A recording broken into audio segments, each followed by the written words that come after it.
everyone, I hope you are well. So I'm doing a little lead generation series here, so hopefully this will be useful to lots of you regardless of how long you've been in the industry. But obviously we're not in a white hot market anymore, so there are a few things that we need to be really focused on at the moment. The first thing is, you know, an agent that doesn't know what's available stock wise in their area won't generate too many sales. You've got to understand what competition is out there, obviously, you know, how long those properties have been on the market, you know, who they're on the market with, etc. So be really aware of your market and what's happening in your core market area.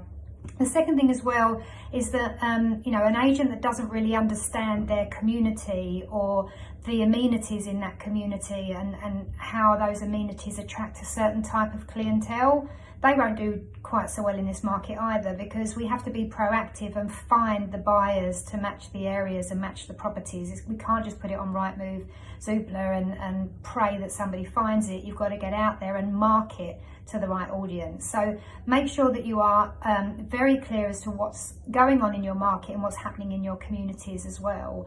But lots of different things that you can be doing. So the first one is calling out to your sphere. Now, when I talk about your sphere of influence, I mean the people that are close to you, friends, family, neighbours, but also ex-work colleagues, also people within the area, the local area, that provide a service, plumbers, electricians, carpenters. You know, think about who taught your kid football, etc. People that know you, know the type of character that you are. Reach out to them and ask them, do the hoodoo, as we call it. Who do you know that I could be helping right now? Who do you know that might need my support?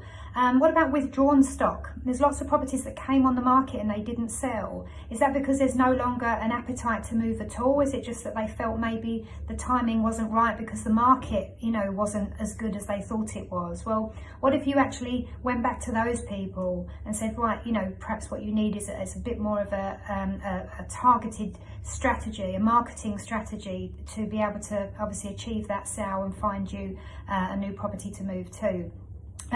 Preview the current stock that's on the market and target one a day. Why not go out to one person every single day that is struggling to sell their property and help them? What changes would you make to the marketing that might attract a few more buyers?